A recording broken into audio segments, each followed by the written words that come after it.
Sairam, everyone. Just to recollect where we are, the study of Sathya Sai Vahini. We are in chapter 10, and Swami is writing about various forms of yoga. So far, Swami has covered Karma Yoga and Bhakti Yoga, and Swami is writing about Raja Yoga. In this Raja Yoga, Swami has introduced the three types of knowledge, jnana. The first one he calls Sahaja Jnana, the natural knowledge or intelligence. The second one is Yukti Yukta Jnana or reasoning. The third one Swami introduced was Ishvara Prerita Jnana, God-induced knowledge.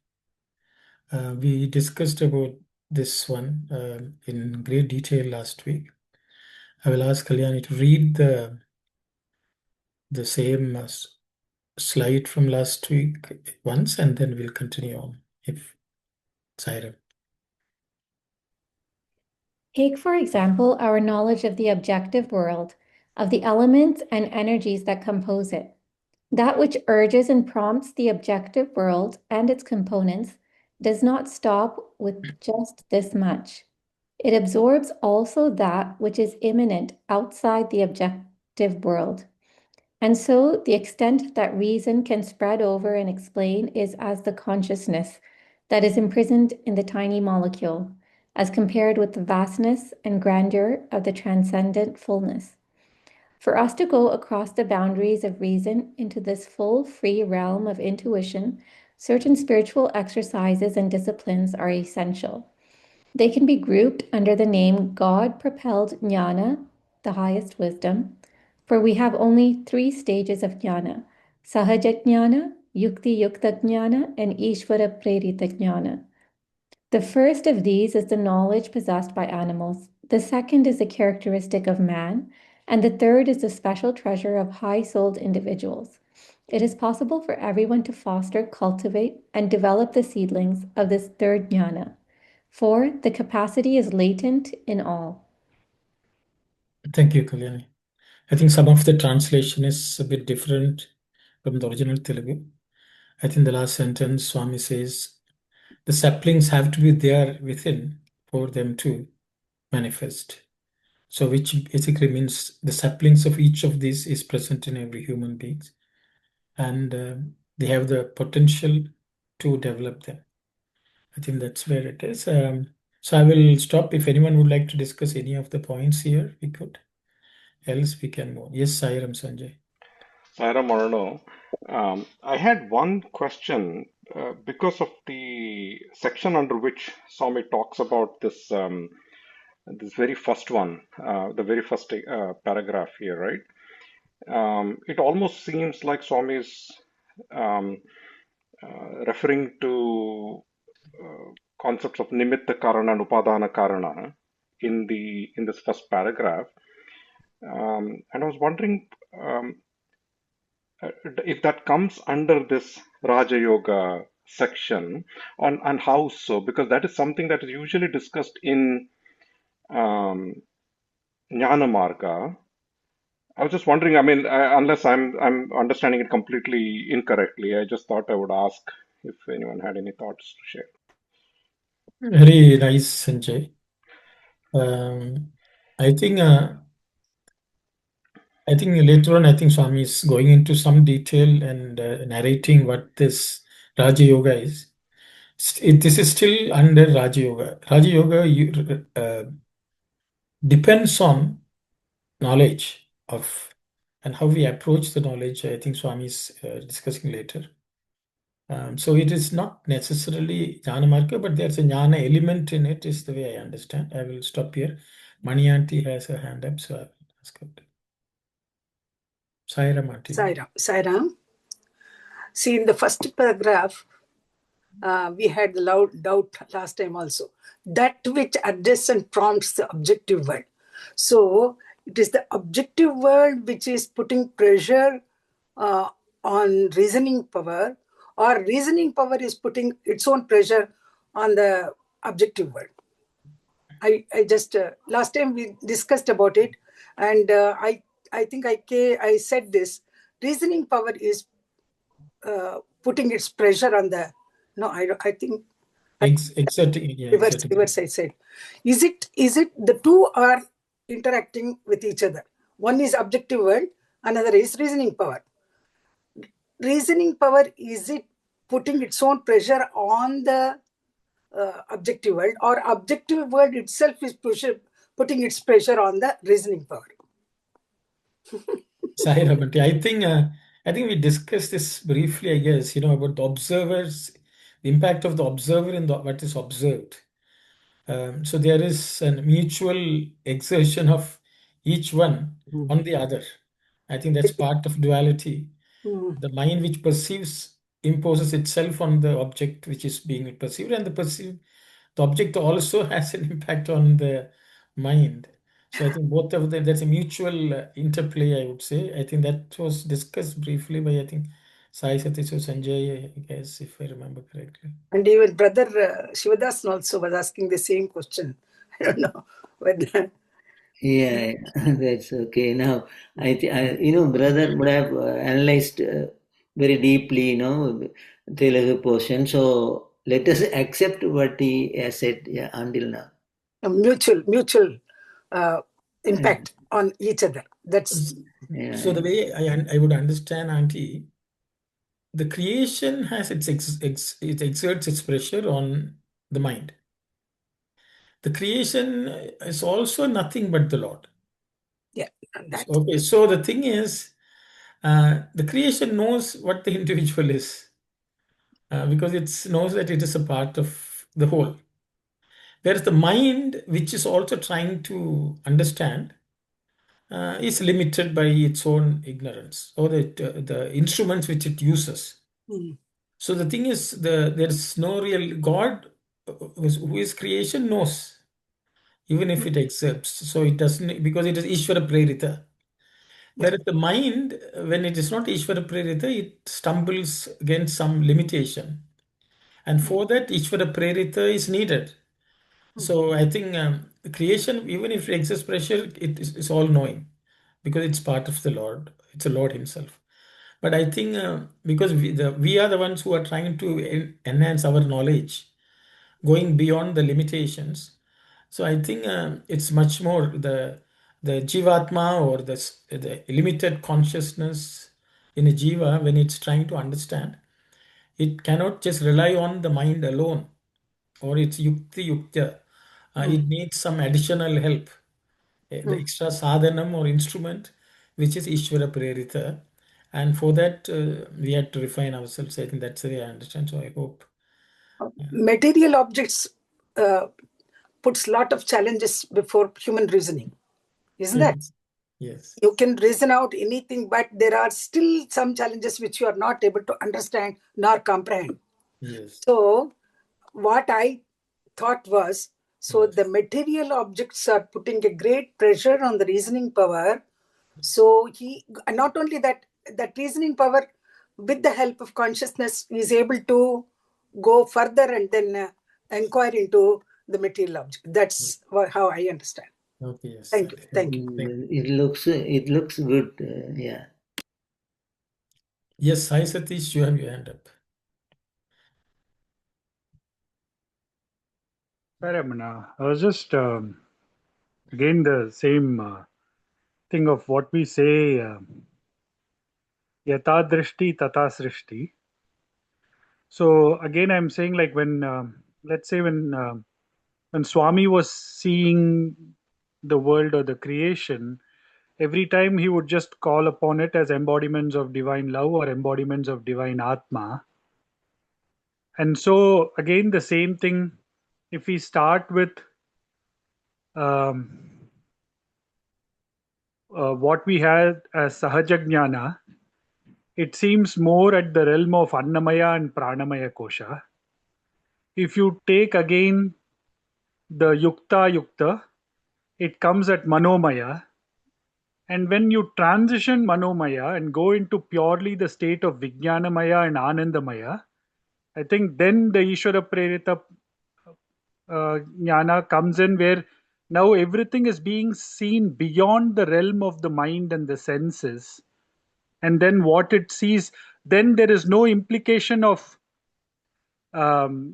whether the mind is having an impact on the creation or creation having an impact on the mind, because everything is now perceived from that sense of absolute oneness. So I was just trying to see if we bring in that aspect of how Swami would address like Prema Swarupalara or Divyatma Swarupalara, that kind of a thing was always established with the with the absolute Ishvara, which then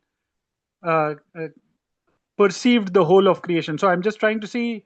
I think at every realm it goes to Yata Drishti Tata Srishti, because as is the vision, so is the creation, and what is being used as the vision determines the creation in itself.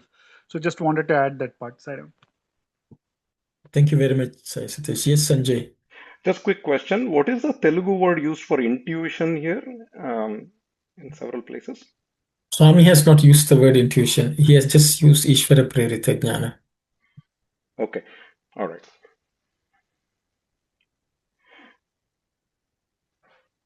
The reason I was, yeah.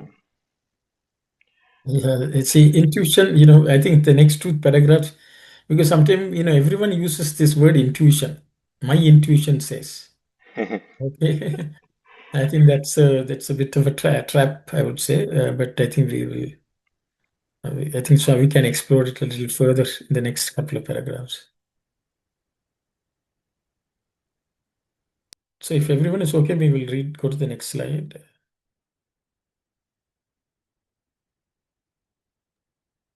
Another fact also has to be borne in mind. The three stages of growth, and so not three, the three are stages of growth, and so not three mutually exclusive types of knowledge. The Ishvara Prerita Jnana will not contradict the Yukti Yukta Jnana. It will only bring to light what is unmanifest in the Yukti Yukta Jnana. The later stage only confirms and elaborates the previous one. Afflicted by the vagaries of the mind and its fancies, some take their distorted attitudes as God-given or God-induced, and they may even call upon others to heed their counsel. They lead men astray by their barren guidance. These morons announce that their absurd prattle is God-propelled. True teaching can never be counter to the Yukti Yukta Jnana, the conclusion arrived at by discrimination and evaluation. The yogas mentioned above are all established in consonance with this view. Raja Yoga has to be practiced mostly by the mind and its resolution. This is a vast subject, and so we shall consider here only its central theme. It is something that is the only refuge for the lowest of the low and the highest of the yogis, namely single-pointed meditation. For the person engaged in research in a laboratory, for one walking along a road, or for a scholar reading a book, or an individual writing a letter, or driving a car, the concentration of all their attention on the articles before them and the activity they are engaged in is very important. He understands the nature and peculiarities of the object he is handling. The more intense your concentration, the more successful will be your activity. When the mental abilities are focused on one effort, knowledge can be acquired quicker and from a wider field, and that is the only way by which knowledge can be earned. Okay, thank you. Auntie, shall we read the Telugu? Sye Raa మరొక విషయము కూడా జ్ఞప్తి పెట్టుకొనవలెను. Another subject also has to be kept in your memory. ఇందులో ఒకదాని పరిణత రూపమే మరొకటి కావున అవి పరస్పర విరుద్ధములు కావు. In this, one is a more grown up, more developed form. Therefore, they are not mutually conflicting. యుక్తి యొక్క పరిణత రూపమే ఈశ్వర ప్రేరిత జ్ఞానము. The advanced version of Yukti Yukta is the Ishvara Prerita, God-induced knowledge. కాన ఇది దానిని పరిపూర్ణత నొందించుని గాని ఖండించదు. So therefore, it is attained more completeness, but it does not contradict it. It does not dispute it. యుక్తికి అందని విషయమును ఈశ్వర ప్రేరిత జ్ఞానము బయలుపరచును. What is not perceivable by the yukti or reasoning, Ishvara Prerita Jnana brings it out. వృద్ధ దశ అను దశకు పరిణత రూపము వలె ఇది మూడును ఒకదానికొకటి బలపరచును.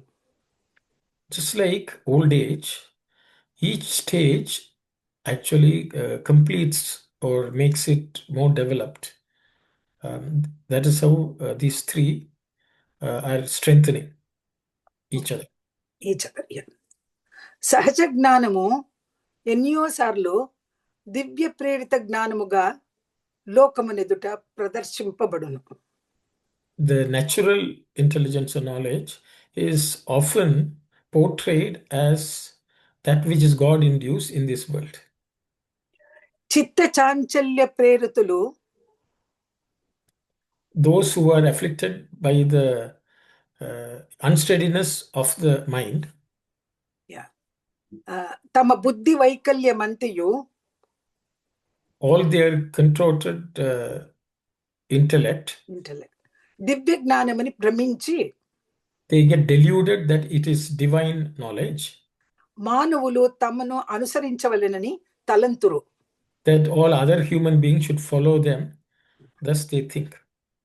ఇట్టి అర్థరహిత బోధలు, such meaningless teachings, ఈ లోకమున చేయబడుచుండుటకు మూలము, that being practiced in this world is because మతి భ్రష్టలాడు అసంబద్ధ ప్రలాపములను, these are the prattle or meaningless words of people who are confused in their mind and incoherent words.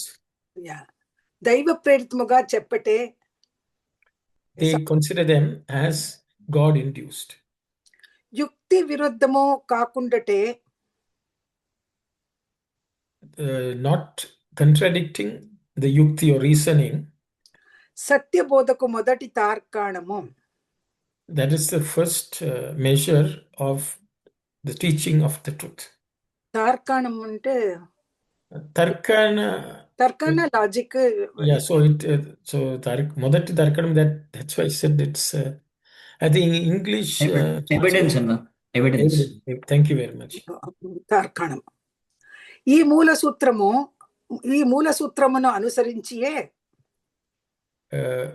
following this inner principle or the root principle, ఈ యోగములన్నీ నిర్మింపబడినవి. all these yogas have been formulated. మనస్సు ద్వారా యోగ సిద్ధి పడయుట రాజయోగము. Through the mind, attaining union is Raja Yoga. కాన దీనిలోని కేంద్ర భావమును మాత్రమే మనము ప్రధానముగా గుర్తించాలి. In this, we have to only consider the central feeling or central idea. అధమాధమ మానవులు, those who are the lowest of the lowest human beings, మొదలు యోగీంద్రుల వరకు, అధమాధమ మానవులు మొదలు యోగీంద్రుల వరకు, starting from those who are at the lowest end to the yogis, the great yogis, అందరికీ ఆ ఏకైక మార్గమే శరణ్యము. For everyone, this one-pointed path is the real refuge. దీనిని ఏకాగ్రత అని అందురు. This is called one-pointedness. పరిశోధనాలయములో పనిచేయవారు కానీ, those who are working in the laboratories, లేక దారిని నడుచువారు కానీ, or those who drive cars on the road, దారిని నడుచువారు అంటే those who are walking on the street. Okay, walking on the street. Okay.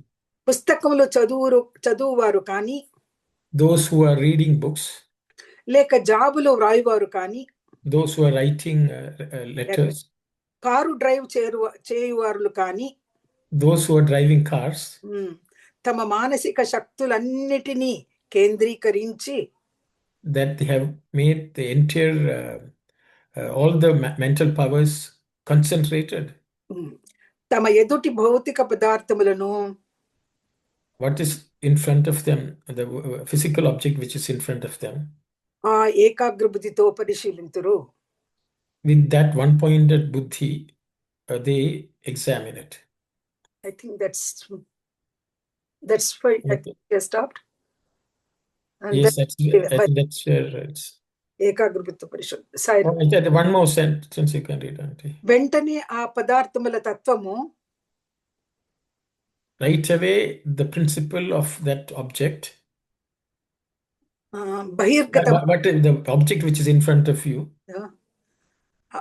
ఆ పదార్థముల తత్వము బహిర్గతమై, will become expressed outside. అతడు అర్థించుచుండిన జ్ఞానముల పడును.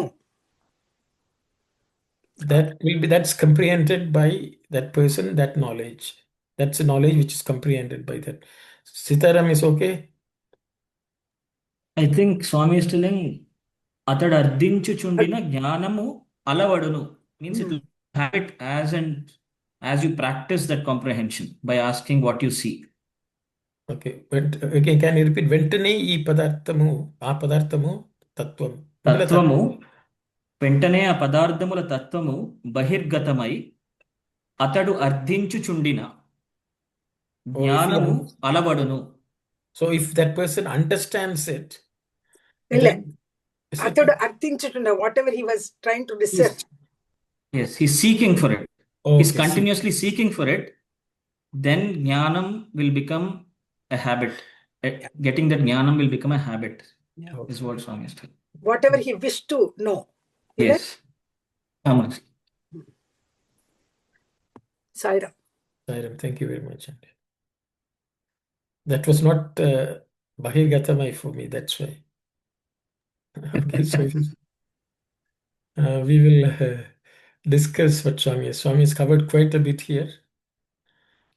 We can go line by line, I guess, if everyone is okay. So first Swami is saying they don't contradict each other. They are different stages of maturing of the same knowledge. That's what Swami says.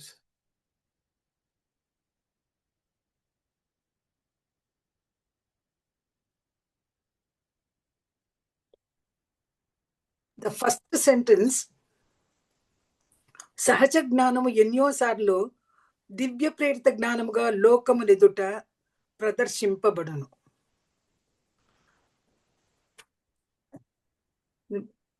Yeah, I think the translation is not there, I think, for this. But Swami says many times people, it's being exhibited. The natural knowledge is exhibited as God-induced. God-induced. Pradarshinchu means it is exhibited or something like that, or here Sathya Gnanam, can we take it as common sense? I don't know. which is not very common, auntie. As Swami says. Sometimes, this buddhi chanchalyam, their knowledge is not that deep, but they claim to have gained Aishwara Prerita Gnanam, and then they ask others to follow them because they have got some intuitive knowledge. I don't know. Yes, Sanjay, please go ahead. The way I understood it, at least when you were reading the Telugu section, was that unlike in Bhakti Yoga, in Bhakti Marga, where one is more inclined to follow one's heart, in this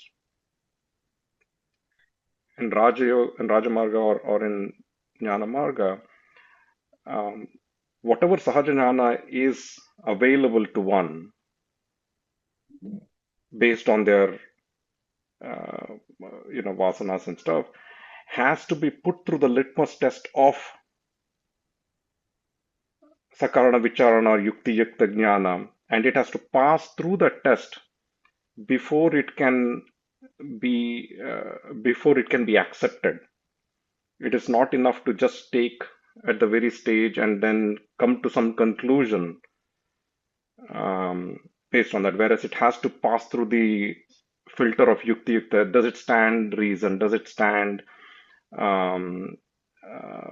inquiry? Does it stand some of those tests? Is it universal? Is it everyone's experience? It has to go through some of those tests before it can be convincingly accepted by everyone. Without that, I think that's where maybe Swami is alerting us. You can be led astray, is how I understood it. Thank you, Sanjay. Thank you. Anyone else would like to?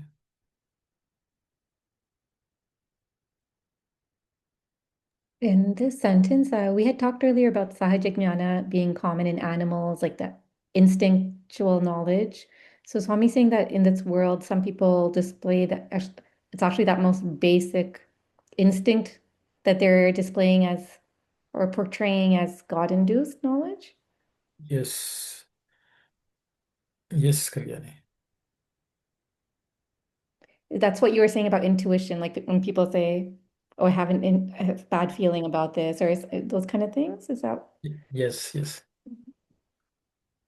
I think even in the translation, the word intuition has been ignored here in this section.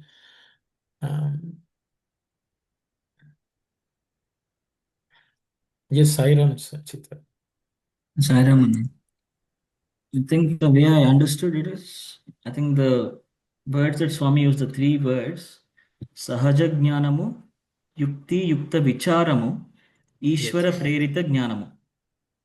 So the Sahaja Jnanamu is something which we get from external. Like, for example, like me, I'm able to read this Telugu script and understand it. So that is Sahaja Jnana for me because I learned from my childhood. So that I have learned because of repetition, because of some exams, some external force. I have got it as Sahaja Jnana. But if I speak based on this, it is as if some of the participants may feel that this guy knows a lot because he's telling from the book and what Swami has told. But actually, it is only Sahaja Jnana that I am Pradarshinchuta. I am only exhibiting what I am able to understand from the surface, which I have learned through the lifetime. But the second one is Vicharamu. It's not Jnanamu, Yukti Yukta Vicharamu, where I am internalizing it a little, taking in it a little, at least one sentence, and then thinking probably one more layer, which is what is satsang that is happening, I think, on Sundays or all our online things, where we are getting into a little more detail and understanding each word. And that is the nature of Manavas, is what Swami is telling. The first one is Indulo Modatidi Jentuladi.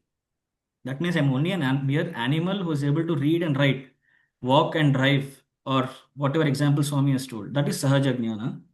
The second one is Vicharam, what we're all doing. And then comes Ishvara Prerita Jnanam, which is with experience.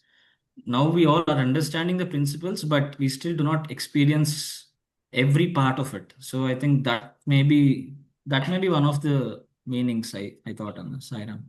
Thank you very much, sir. Thank you, Sita.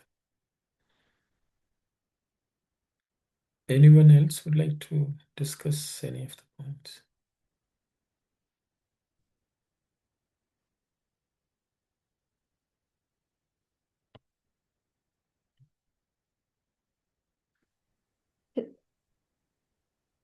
Is that last sentence in the previous paragraph? So about old age. So Swami's comparing these three stages of knowledge as like growth, and like a human goes from young to middle age to old age. Is that the comparison in the last sentence of the first paragraph? Yeah, it means, we as Sahaja Jnana of and translating that it's an old age, but actually it is maturity, as I think Swami refers to, uh, from childhood to young age to old age. So it's a maturity process. I'm reminded of a padyam where Swami says, Mudimi Chandaru Kondaru I Lokamulo, something like that, Swami says. It's a padyam, I think Sitaram, if you can remember. Madi Galangaru, Mudimi Chandaru, Bhuvini Kondaru, like that, Swami says. So Swami says in this world, there are some people who will not understand that God is everywhere. And they do not mature in this way. They don't reach maturity of that understanding. And in the next line, Swami says they think that they are leading their life with Viveka. But at the end, they don't know what will happen. Something like that. So it's maturity of some sort, I think Swami is referring to. I think it's similar to, I think it's in Sandhya Nivarana Swami is talking about, the flower, the unripe fruit, the ripe fruit, they are all the same. They are not separate, distinct, but it's a different stage of maturity. It's something which Swami talks about there also. Anyone else? Was the last part saying each one strengthens the other? Yeah, so Swami says, Vriddha Dasha Anu Dashaku Parinata Rupamu Vale ఇవి మూడును ఒక్కదాని ఒకటి బలపరచును. They strengthen one another just the way old age is. Sitaram? Yes, Anna, that is right? Like, Yes. it is logically also correct, because unless I do not put effort to understand something, I do not start reading, first of all. That is Sahaja Jnana.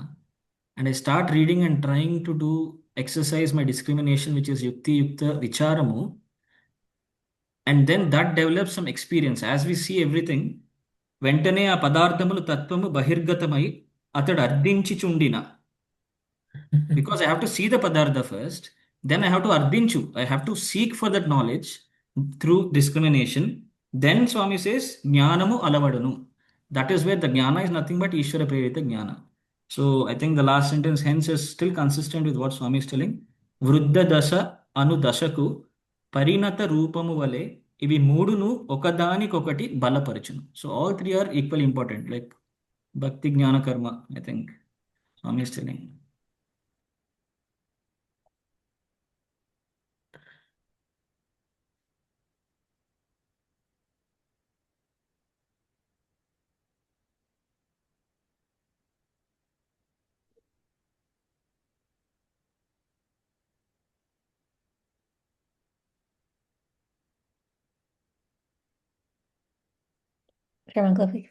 Yes, Sai Satish. Yes, Sai Satish. Sorry, I was. Thanks. I was just looking at it like, again, if we say hunger or thirst, that is sahaja, like how we were reading in today's discourse. Everyone is born with that hunger. So when, like, so what Swami was saying also, like when a calf is born, it doesn't have to be taught as to how to go to the udder of the mother to seek the milk. So that is the sahaja. So it is born with that hunger or thirst, and it knows what it needs to do to satiate itself, which is the sahaja. Now, if the same thing comes as we move from the animal kingdom to the humankind, then we will see that now the part of rationality comes in, and with that same hunger or thirst comes, we'll see what is the means of that. Okay, now if I'm getting into this hunger and thirst, how do I start provisioning for it or things like that? I know that as the day goes, right from morning to night. So that part of, I'm just looking at it, how the same thing happens when it's looked at it, where hunger and thirst is dealt with by an animal versus that of a human being. And for somebody who goes at the Ishvara Prerita Jnana, they would say that this is something like Upavasa, or I'm using this as a means to stay connected, not go with the senses, have that kind of a thing on control of the tongue for both the input and output, and stay at the realm of. So I'm just trying to see that transition. So each is strengthening. No doubt the hunger at all the levels remain the same. Swami says the thing in today's discourse also, what we discussed. It stays the same, but what satiates that hunger, it really tells at what realm the person is, whether they are at Sahaja or Yukta or Ishvara Prerita. So that way, each one is innate in the other. It is like what we say, even in terms of the maturity, or even in terms of the in the old man, there was the little one, there was the whether you go from youth to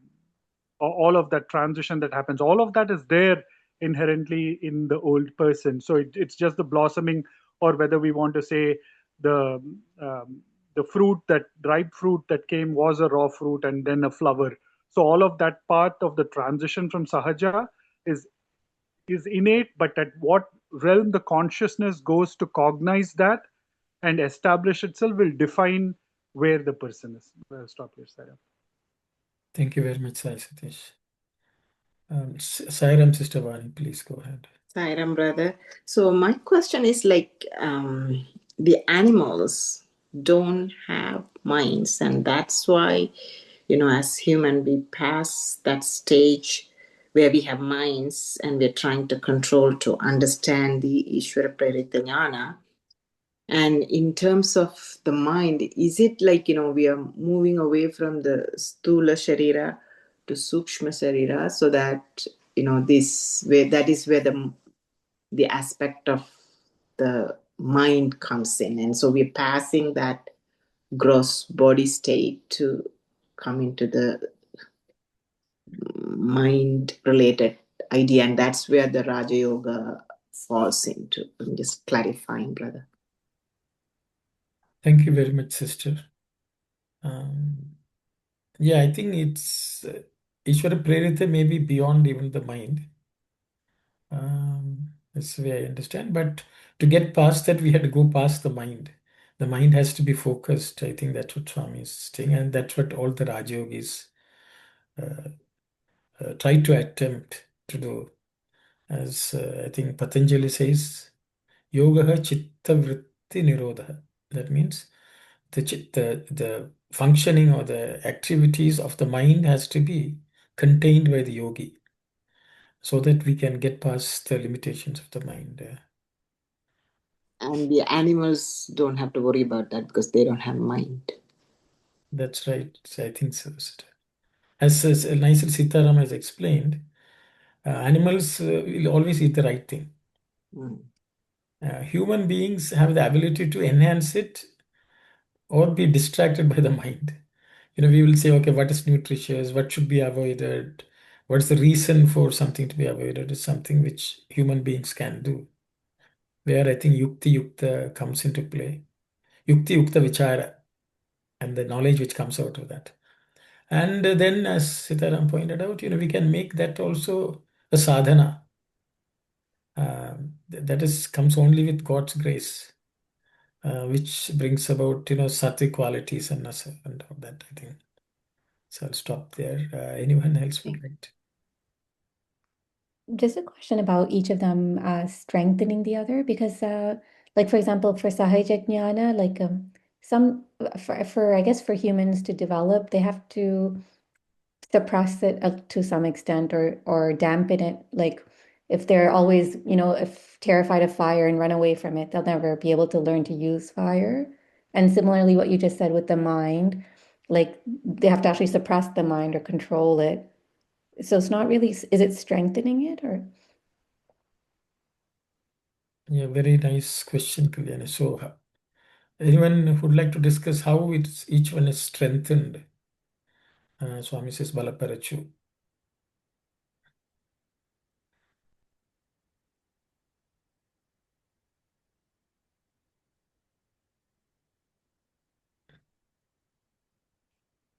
So, yes, Sai Satish, please go ahead.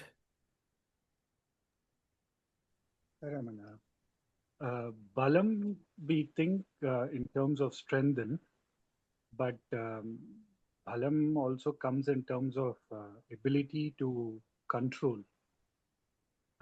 So when we are saying that we are strengthening that faculty, it's more about how we wield that faculty and who is in control of that faculty. So even as we are, whether we are improving the control in terms of use of the external facing senses or directing the internal facing mind, essentially it comes down to how we wield that instrument, which really strengthens who the user is. So I would look at it from that fashion of when we say strengthening the faculties, it's about strengthening as to how the usage of that faculty is governed, which is true control. Saira. Thank you, Sai Satish.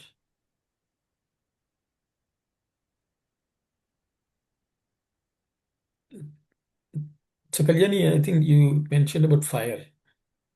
People can run away out of fear. This fight or flight is animal response. They either fight with something or they will run away because it is. So that is a natural, some desire or fear. These are the two things which drive Sahaja Jnana. But Yukti Yukta means once then you understand what is fire, why does it burn, how close can I go, what is the benefit of the fire, and things like that. So that the decisioning has strengthened itself, and we can make better use of what is available in nature also, with a bit more knowledge, with more inquiry and reasoning. So to that extent, our reactions will be a bit more capable of dealing with things. It's so I think that's what Swami would say. An animal may, just run or, fight. It's okay at that level for it to exist, but a human being can have a better, more well-informed, well-analyzed response, which is a stronger response, and we can make better use of, we are in control of the fire also, or how we use the fire. So I think that's excellent. That's the way I understand. Others can also chime in. Yes, Sanjay. Sairam. I think the word supplement may be more appropriate. I think the one supplements the next in Or terms of complement. complements. Yeah, strengthens meaning from within. It supports, like going back to the example of fire. I might be afraid of fire, and my first flight or fright response would be to run away from it. But what if I then get information that one of my loved ones is in the building where the fire is burning? What do I then do? So then to carefully respond to the Sahaja Jnana with the help of this Yukti Yukta Vicharana or knowledge. It's a very rudimentary example, but hopefully, it supplements the next one. I think it's easier for me to understand it that way, because Swami also very nicely here says that the Ishvara Prerita Jnana will not contradict the Yukti Yukta Jnana. Similarly, Yukti Jnana will not contradict what is our natural knowledge, but it is supplemented and informed better through our faculties of reasoning and experience. And subsequently, that also is better informed through Ishvara Prerita Jnana as we progress through the stages. That is how I found it a little bit easy to understand. Thank you, Sanjay. Thank you. I do have one question here, though. One thing is, I thought it's very nice. The word Swami, the Swami, what Swami uses here is Ishvara Prerita Jnana, and not, for example, Brahma Prerita Jnana. Ishvara, it's a Saguna Brahman, it's a manifest divinity alone that inspires us or induces us in us that knowledge. There is something interesting to think about, that all of this exists in the realm of the mind. All of this analysis exists in the realm of the mind. And so the question is, Raja Yoga is mostly, otherwise we know it to mean stilling of the mind, as you said. Patanjali's, the Yoga Sutra is, Yoga Chitta Vritti Nirodhak. It's usually referred to as just stilling the mind. Inquiry, reasoning doesn't really, usually, typically, when we read about it, it doesn't factor much into it.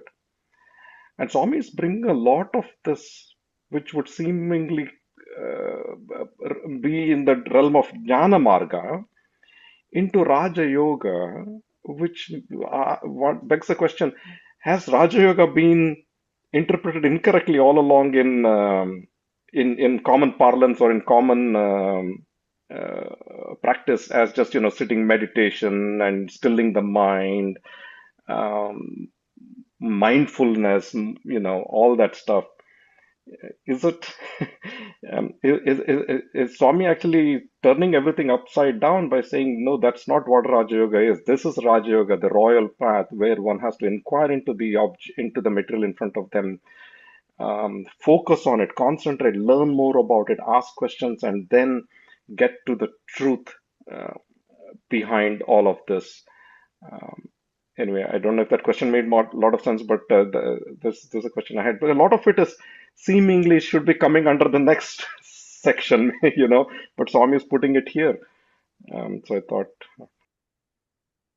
Thank you, Sanjay. Thank you.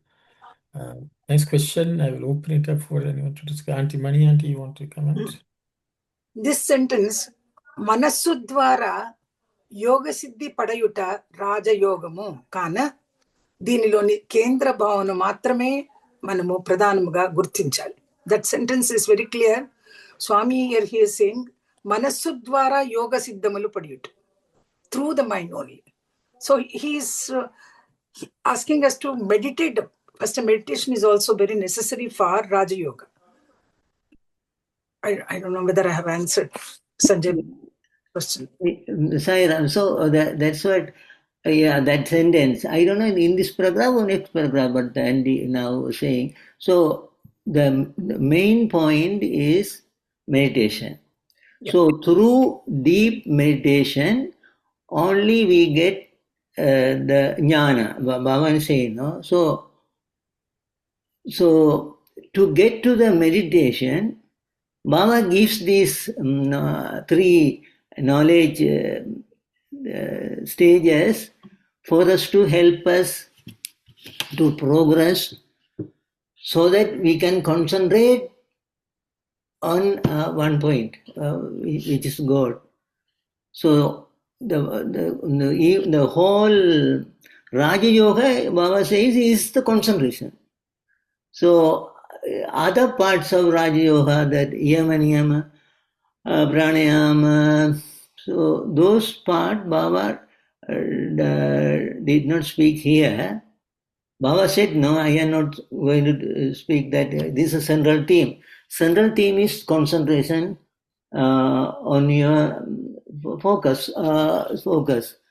That alone will make you wise. That alone is the jnana. There is no other way to get jnana except this meditation. So whether he is bhakti yogi or karma yogi or raja yogi or even jnana yogi, concentration on one point, which is God. So this Raja Yoga, we don't see many aspects which usually dealt in other areas, other Raja Yoga books or whatever it is. So Baba doesn't want to say this because he has said about this in various other Vahinis, the pranayama business and the Yama Niyama, Dhyana Vahini and Sandeha Nivarani and other so many things Baba dealt it already. So here Baba says the 3 stages of jnana, which is complementary to each other, and we have to blossom from Sagaja Jnana to Yukti Yukta Visara and then to the Isvara Prita Jnana. Isvara Prita Jnana, actually, we don't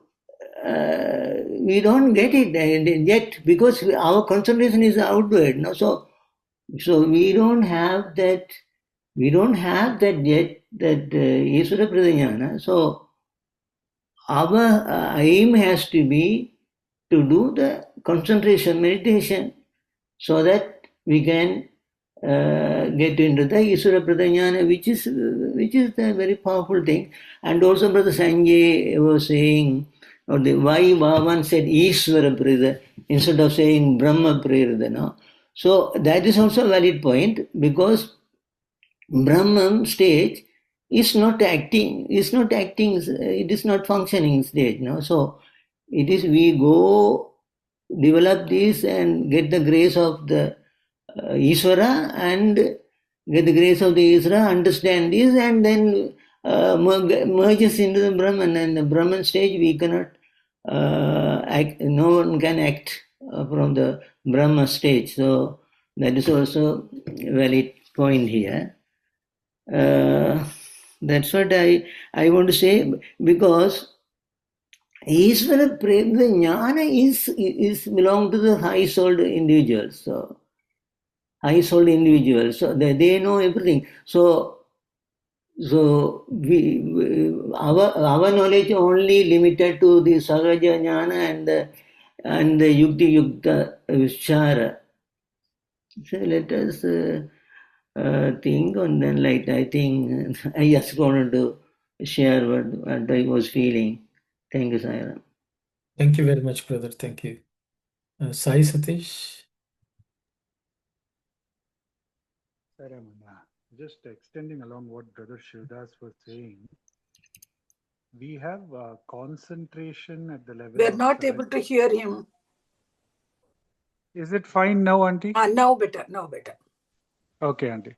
Sorry. Yeah, so I was just saying it is concentration at the realm of Sahaja Jnana. It is contemplation at the level of Yukta Yukta, and it is meditation at the realm of Ishvara Prerita Jnana. So we see that even in the animal kind, if you have prey and that kind, predator attacking prey and so on, you have that element of concentration that comes in. But what becomes a setback for the development is that is not followed again by contemplation or meditation, or what we say as jnatum, drashtum, praveshtum. That kind of thing is what Swami says is the meditation is not just confined to the puja room, or like in the other another discourse, Bhagawan is saying that it is not where somebody they do like a hysteria thing or fits or thing of that kind. It should be samadhi, means it is samadhi where the buddhi is in that state of balance at all times, and it's not only in certain occasions or certain places. It is restricted with an open eye while dealing with life as such. It is able to be in that state. And how it is able to be in that state is if it can move from that state of just concentration or contemplation, dealing with logic, but then truly in that state of equanimity, and resting in that realm of equanimity becomes the Raja Yoga, because that becomes the way one deals with life. Everything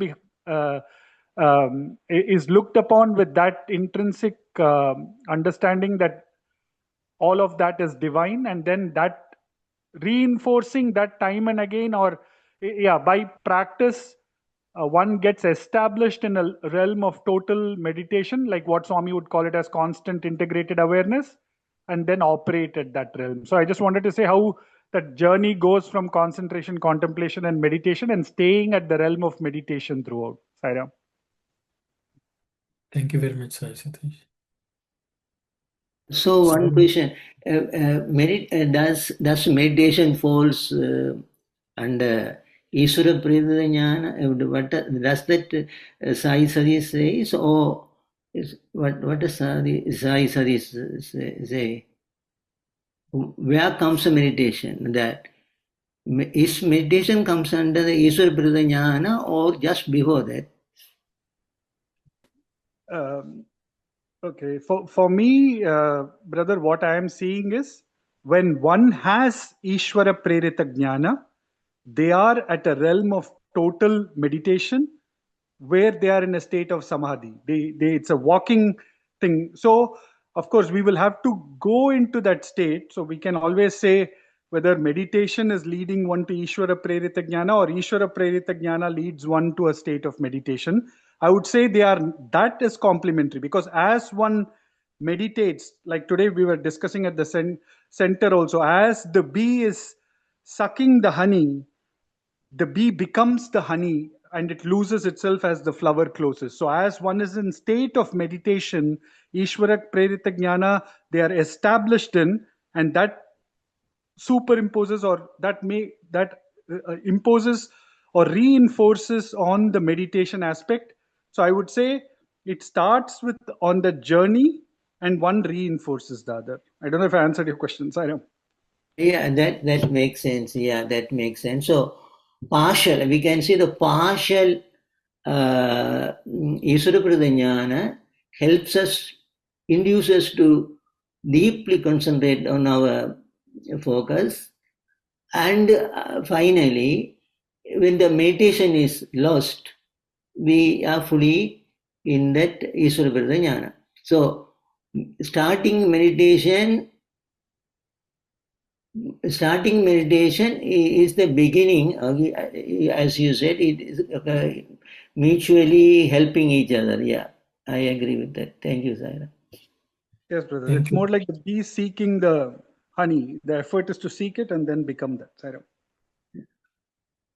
Yes, Sister Vani. Sairam, brother. So going back to Brother Sanjay's thoughts, yoga means, I mean, earlier in a couple of pages ago, we said, is coming together, union with God. So I think in Western world, they have yoga as just exercise. But the real meaning of yoga is to strive to become more together with the God. And in that sense, we did that earlier couple of pages where Swami introduces about Raja Yogis, and he says those who strive to manifest their latent powers and canalize them are the Raja Yogis. So here he's talking about the latent power as the Ishvara Prerita Jnana. Is it, brother? Yes, sister. Thank you. I think Sitaram, I thought you had raised your hand. Yes, and I think I was I was about to say the similar theme that Satishana covered: concentration, contemplation, and meditation. Because I think Shivadas Brother started with a statement saying the essence of all this would be concentration, but that is not what we are trying to understand here. So I think Anna covered it well with the example of bee and honey, and I think that I like the comment made by Brother Sanjay regarding Ishvara Prerita Jnana. And there are so many padyams which Swami has covered based on just this concept. One padyam that I thought I'll just read out is Anni Telisina Vadu Avani Yanduna Ledu. There is none existing on the earth who knows everything. Yemi Teliyani Vadu Yendu Ledu. There is none who knows nothing anywhere in this world as well. Koncham ఎరిగినవాడు కించిత్తుడగునయ. The one who knows little becomes ignorant. Sarvameriginavu Samba Shivude. The one who knows everything is only Lord Samba Shiva. This padyam is, I think it covers all three saplings that are present in every one of us, which is Sahajajnana, Yukti Yukta Vichara, and Ishvara Prerita Jnana. And it is very interesting that Sanjay Brother mentioned is Ishvara Jnana, which is latent in us. Unless you put effort, it won't come out. So that again connects to the three gunas also, right? The Sattva, Rajo, and Tama. Hence, it is not Brahma or Vishnu. It is Ishvara Prerita Jnana. And one more concept which also came to my mind was Sat Chit Ananda. Sat is there, which is Sahaja Jnana, which is existing. Then you've got Chit, where you're utilizing your discrimination power, which is awareness, and Ananda, which is Ishvara Prerita Jnana, which as you look at the Sat and Chit with an understanding at both stages, with Sahaja Jnana complementing Yukti Jnana, you are able to enjoy that honey and becoming one with honey, with the example that Brother Satish was mentioning. So I think it covers so many topics that we can cover for. I think for the entire year we can discuss just this these two paragraphs. I think never ending. It is every word is yeah. It is. That's all. I'll stop there, Anna Sairam.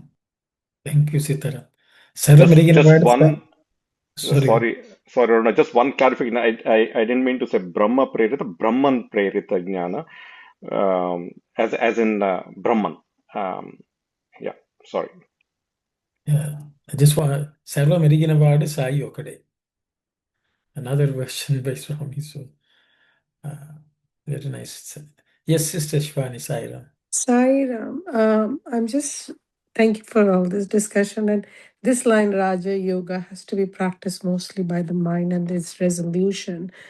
What's coming to my mind, and if it's right, that King Janaka, when he was asked by Ashtavakra, I guess, to give up his mind, and he basically realized he was in that state. So can we say that King Janaka was in Ishva Prerita Jnana in that state, or this is totally different? Yeah, you could say so, sister. I think my understanding. I think just to respond to Brother Sanjay, it looks like jnana, he said. The reality is, for every path, the final stage is jnana only. Whether it's karma, bhakti, Raja Yoga, or even jnana marga.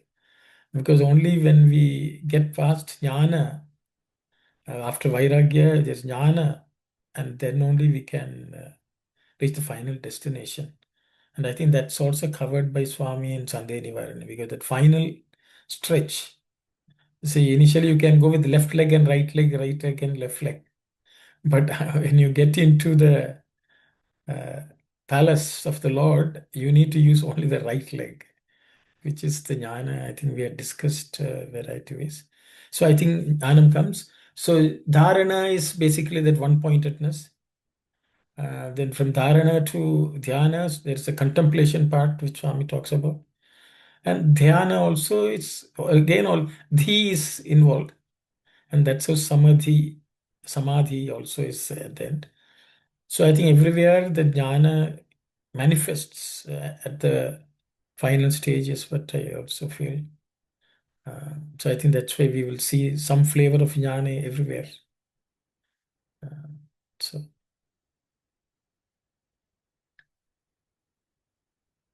yes, Sanjay, please go ahead. No, I wanted to thank Sai Satya Sitaram and Brother Shivadas and even Mani Auntie for some inputs in here.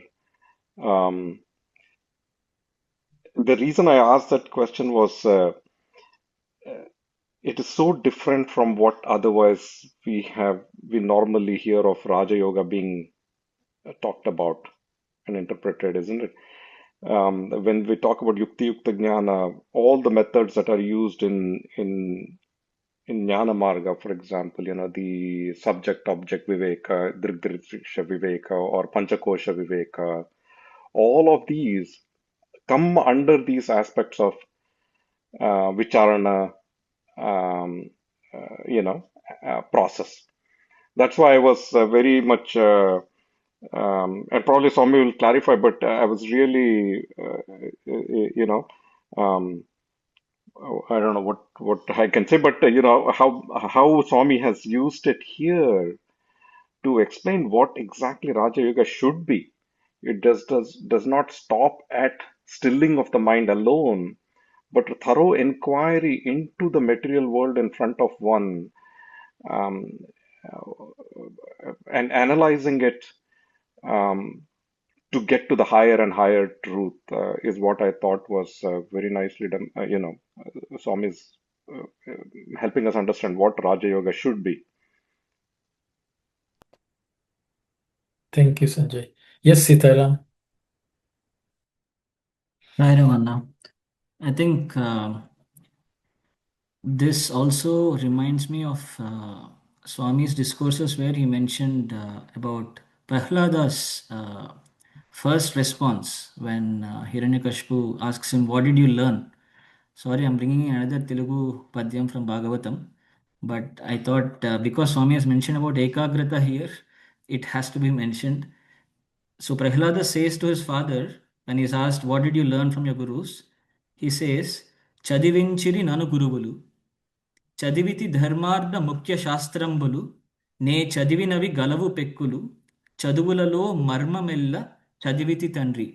Which means, Father, whatever I've learned from my gurus, all dharmarthas, all important shastras, all Vedas that I've learned, though I've gone through all nuances through this education process, there is one secret that I've learned through this entire course of education.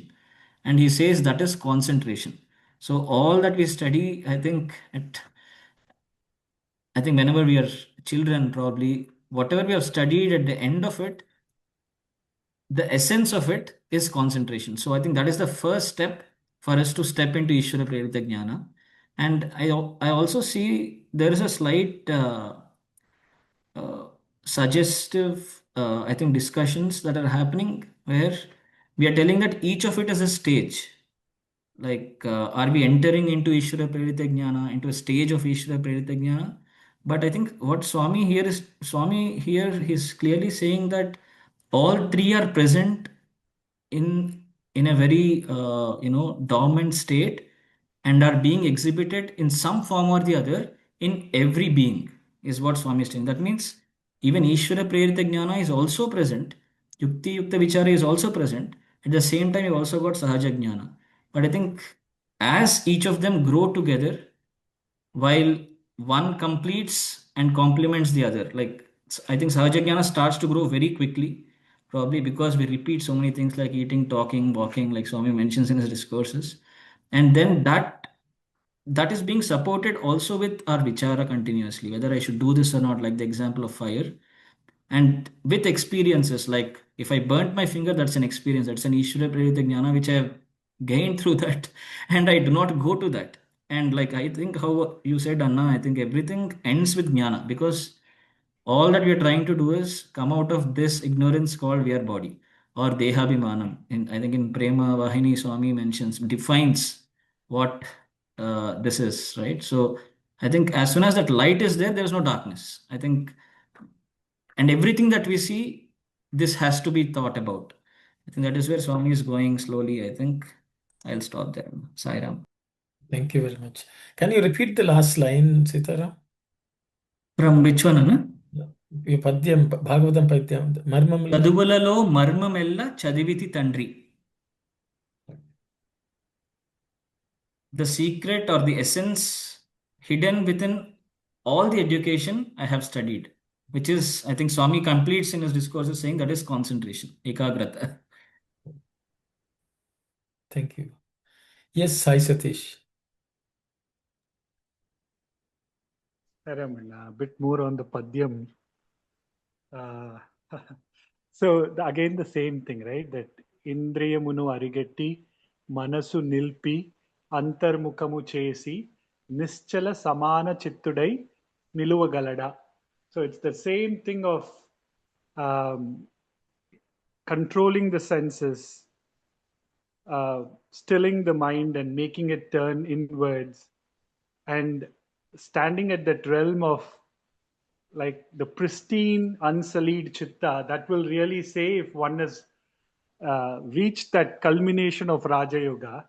So I was seeing that Padyam by itself gives an insight of what the process would be like, what controlling of the senses, in the sense like you now close the windows and doors of that place. Then the mind, which is now there, it turns fully inwards to focus on the deity within, to establish itself and become one with it. So that as the discussion was going on the Padyams, that triggered one line of thought. And secondly, based on what Sitaram was saying also, I think that story of Swami tells this story where Dronacharya ties this bird to the tree, and he calls one after another all the Pandavas, he calls all the Kauravas, and so on and so forth. Everyone keeps telling so many things. Swami tells like how when Bhima is called, he says, I see the tree, I see the clouds, I see you also, everything he tells. And then, okay, Guru says, you're seeing too many things, step aside. But when Arjuna comes there, he sees only the bird and only the eye of the bird. And that concentration, that ekagrata tells clearly to everybody present there how Arjuna is the ideal disciple. So even for being that disciple, how that concentration, the star becomes the touchstone for the journey to start off on contemplation and meditation, was another thing as the discussion was happening, just came to mind. So, Param. Thank you very much, Sathya. So you covered Pratyahara, Dharana, Dhyana, Samadhi in that Padyam. The last 4 steps in the Patanjali's Raja Yoga. Anyone else? Yes, Sister Shivani. Just a question. So, great discussion. How can I can be at Ishvara Prerita Jnana? If it's not the stages, it's you're elaborating. It's just, elaborating the previous ones. So how can I, so based on concentrations, are we saying that, is it okay to say that? Okay, you learn the power of discrimination. That what we always say. These dear, that discrimination is dear to Swami. So eventually you start seeing or offering everything to God, like everything is Him. Something real. So can we say that's where you can say you have Ishvara Prerita Jnana? Sairam sister, I think the next paragraphs will explain, I guess. So. Oh, okay. I'll hold my thank you, Sairam. Swami has already anticipated your question, so. It was not intuition at all.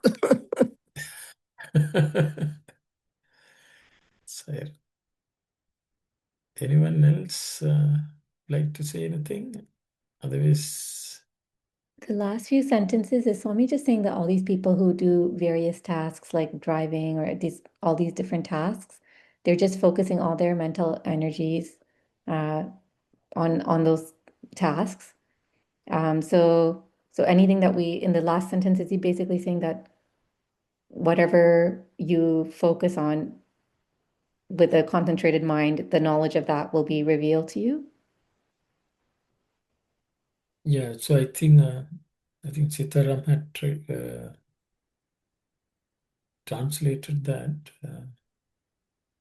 Yeah. You want me to read that, Anna? And you can Yes, translate. please. Yes.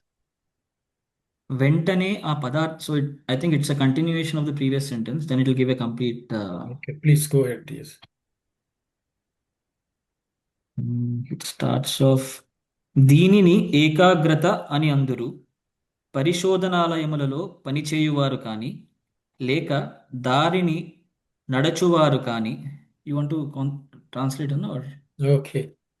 So people who work in the laboratories, people who walk on the street, పుస్తకములు చదువువారు కానీ those who read books, లేక జాబులు వ్రాయువారు కానీ those who write letters, car drive చేయువారు కానీ those who drive cars, తమ మానసిక శక్తులన్నింటినీ కేంద్రీకరించి they focus all their mental energies తమ ఎదుటి భౌతిక పదార్థములను the material objects in front of them ఆ ఏకాగ్ర బుద్ధితో పరిశీలింతురు. with that one pointed buddhi, they examine them. వెంటనే ఆ పదార్థముల తత్వము Right away, ఆ పదార్థముల తత్వము the principles of those objects, బహిర్గతమై they come out. అతడు అర్థించుచుండిన If that person seeks to seek that principle, జ్ఞానము అలవడును. అతడు అర్థించుచుండిన జ్ఞానము అలవడును. So whatever jnana he is trying to seek, I think he will obtain it. Obtain it. Yes. I think that is what we have done this entire 1 hour, I think. That's what I think Swami is telling. Everyone asked questions through their own sahaja jnana, based on sahaja jnana and vichara shakti, and what we learned is a cumulative knowledge. I think that cumulative understanding is more of Ishvara. Yes. So I think Swami is pointing out that all of us have that ability to focus and do something well. It is just a matter of where we have to apply that principle for that skill is what Rajogam is directing us. I think that was Sister Shivani's question itself. So that's a good segue to the next slide, if it's okay. Kalyani, you have any other questions? No. Okay, we'll go to the next. Concentration will enable one, whoever he is, whatever the activity he is engaged in, to finish it much better than otherwise.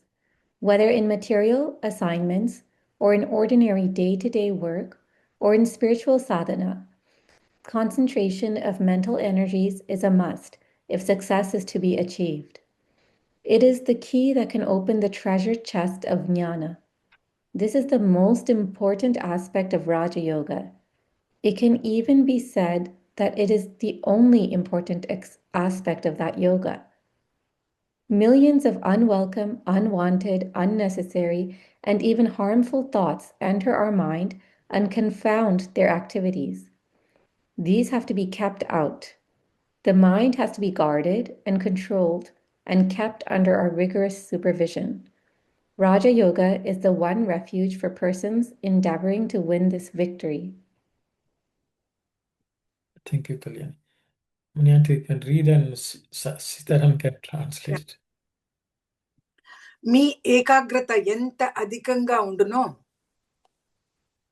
How much? Anna, I think you are better at it, Anna. I'm not that fluent still. Sitaram, you can read it. Try. If you No, you go ahead, Auntie. Go ahead, Auntie, Auntie. you read. Yeah. Okay. However, how much more your concentration is? అంత చక్కగా ఆ భావము మీకు తేటపడును. That much, to that same extent, that feeling will be attained. Tetapadana means it can be reached. Is it okay? It will be clarity will be there. Clarity, okay. Am I correct, Sitaram? Yes, Auntie. Correct, Auntie. నా ప్రేమను, నా మానసిక శక్తులను, my love and my mental powers, నేను కేంద్రీకరించుకొలది, if I make them concentrated, నేను కేంద్రీకరించుకున్నది కొలది, the extent to which I concentrate, నా భావమును మీకు విశదీకరించు శక్తి ఎక్కువగును. నా భావమును my powers, అల్లలే, నేను కేంద్రీకరించుకొలది, whatever concentration to that extent, okay. To that extent, నా భావము, my idea, మీకు, to you, విశదీకరించు Shakti ఎక్కువగును. Yes, Sitara. Swami is giving his own example here. Yeah, I think that's suddenly Swami switched. Yes. Yes, Auntie. Sorry, can I just clarify that is this what ChatGPT is saying this? My love and my mental powers, to the degree that I concentrate them, the power to clarify my thoughts to you will increase. Yeah, that's it. నా ప్రేమను నా మానసిక శక్తులను నేను కేంద్రీకరించుకొలది. To the extent I put my love and my mental powers. To that extent నా భావమును మీకు విశదీకరించు శక్తి ఎక్కువగను. You will be your ability to understand my idea will be higher. Yeah, that's it. So Swami is saying, if we focus on Swami's love and Swami's mental powers, is it? No. No, the other way around, Anna. He's telling, నా ప్రేమను నా మానసిక శక్తులను నేను కేంద్రీకరించుకోలేదు. The more I concentrate on my love and my మానసిక శక్తి, my mental power, నా భావమును మీకు విశదీకరించు శక్తి ఎక్కువగను. My power to explain to each of you all my భావాస్ విల్ increase more and more, is what Swami is saying. That will get strengthened. Even for Swami, he's telling that. Yeah, because I was a bit confused, because na premanu and na bhavamunu, the na in both is changing, is it? Yes, Swami is referring to his own love and his mental power. Yes. Then Swami says, Nenu kendrikarinchukoladi. As I concentrate on them more and more. Yes. Na bhavamunu meeku Vishadikarinchu means to explain or to elaborate my bhavas to you. Shakti ekkuvagunu. That Shakti will increase. Means he's going deeper and deeper as he's concentrating on his love and his mental power. I think he's giving the importance of concentration, probably. Okay. ఈ కేంద్రీకరణ శక్తి, this power to concentrate, ఎక్కువకు కొలది, when it's higher, when it increases, జ్ఞానార్జన మదికవగుచుండును. the ability to జ్ఞానార్జన means to seek jnana, seeking jnana will increase. అధికమగుచుండు. జ్ఞానార్జనకు ఇదియే ఏకైక మార్గము. To attain jnana, this is the only path. ఎట్టివాడైనను తను చేయు పనిపై మనశ్శక్తిని కేంద్రీకరించో, whoever it is, when one focuses one's mental powers on the activity what the he is person doing, is taking, ఆ పనిని మిక్కిలి బాగుగా చేయగలదు. that activity can be very well performed.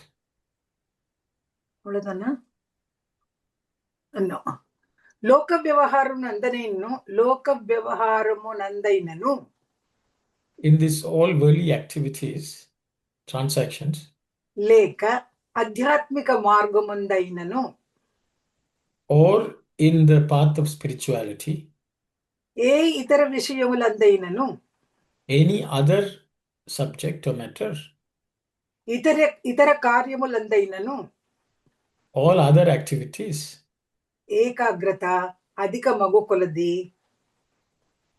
when concentration is increased, కార్యమునందు అంత అధిక ఫలమునందు అందుకోవచ్చును. from that activity, greater levels of fruit can be obtained. ఆ కార్యము కూడాను చక్కగా నిర్వహింపబడును. That activity also will be conducted very well. జ్ఞాన ధనాగారము,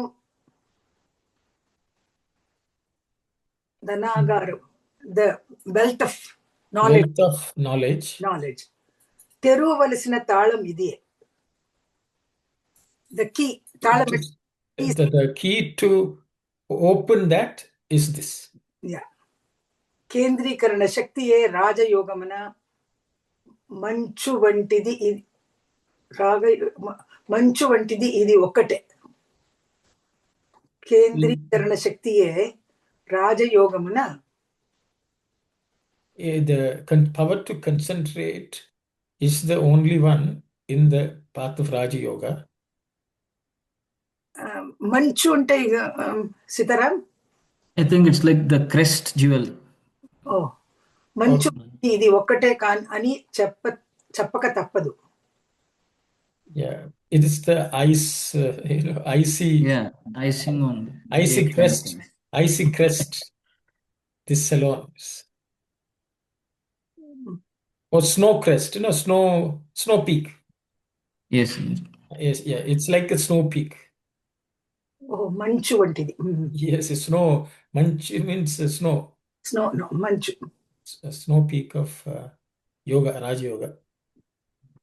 మనకు అక్కరలేని తలంపులు కోట్లకు whatever is irrelevant thoughts, కోట్లకు బుద్ధిలోనికి చొరబడి for multitudes of such thoughts which affect the mind, buddhiloniki chorabadi. అంటే it enters. Yeah. దానిని తబ్బిబ్బు చేయును. We have to ignore them. అల్ల they disturb. తబ్బిబ్బు చేసే. Okay. Crores of unnecessary thoughts enter the mind, enter the buddhi and disturb its balance. దాని ప్రతిఘటించి Sitaram. We need దానిని ప్రతిఘటించి means going against them. అట్టి మనస్సును స్వాధీనములో ఉంచుకొనుటకు, to keep such mind in control, రాజయోగం ఒక్కటే శరణ్యము. Raja Yoga is the only path to surrender. జ్ఞాన యోగము. Then he goes to next. This is the one. Yoga is the only refuge. Sai Ram.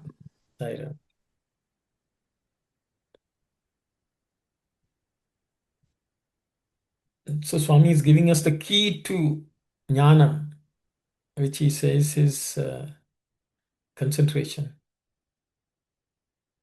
In simple terms, but I will open it up for anyone to discuss any of the points. Sister Shivani, I hope your question is answered. Yes, it's just to practice now.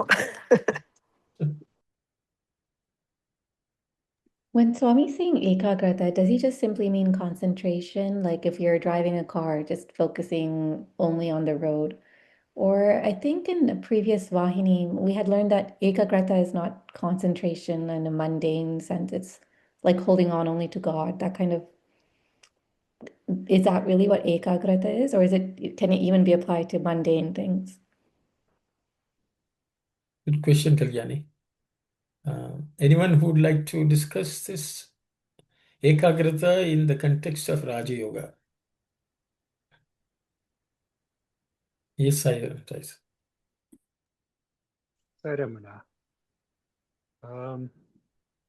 So again, the same thing. I think concentration while driving is on the road, but the feeling inside is, now I'm making my journey towards the Prashanti Nilayam kind of a feeling that we generate. So the activity remains the same, but the feeling behind that activity is the one that connects to Swami.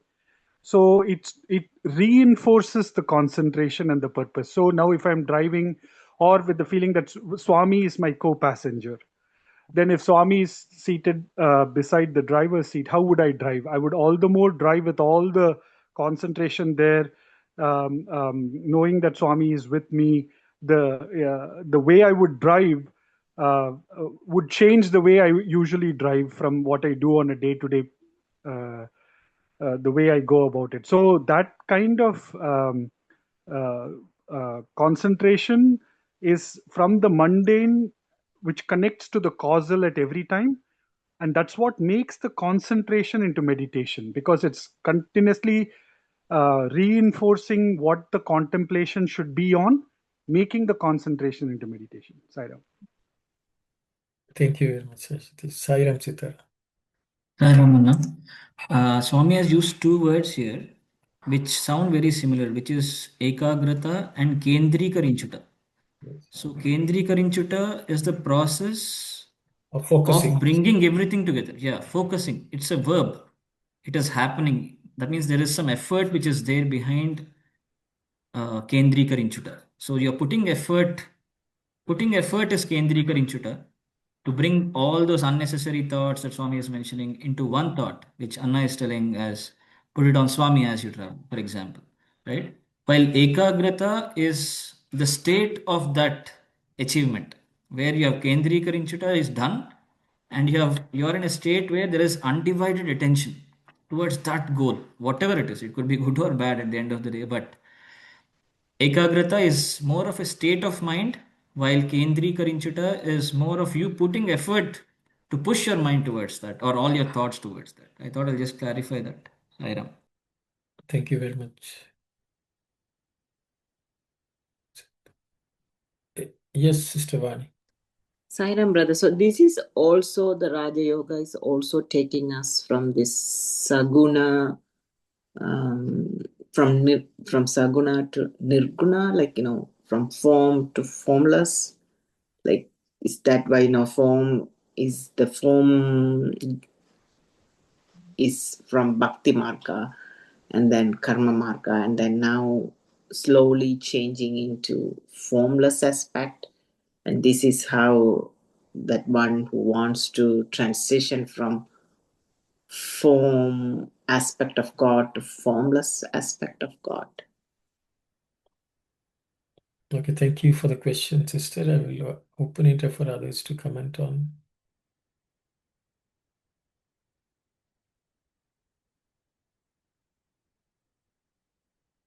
Through the meditation, if we get to into samadhi, the fourth stage, at that time we are not sure whether we will have the form on which we meditate upon. So we can't answer that clearly, but our intellect says that in the samadhi stage, no form is experienced because the person feels he himself is God. He himself is God. So in that case, there cannot be form there. Intellectually, we analyze it.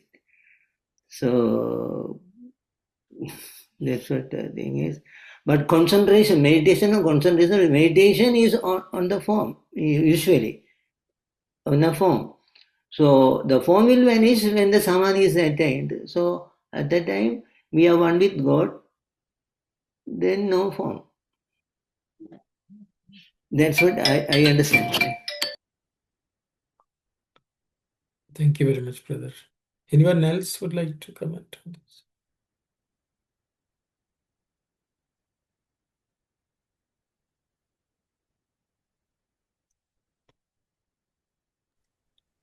It's 4:33. Why? Okay, Hati, okay. Yes, Sanjay, you can say something and then we can close. We can come back to this question. No, yeah, I think it's a very important question. I think we can discuss it, pick it up next week. Thank you. Okay, thank you. So it's 4:34. We will close for today.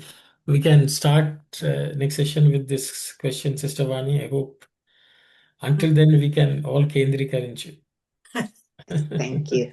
And one more question about if we can come back with, how Yes, we sister. get my child has ADHD or we have ADHD, but here can can be what Swami is saying, you can control your mind. I'm just trying to see if we can reconcile those two things, science and spirituality. Sairam, sister, thank you.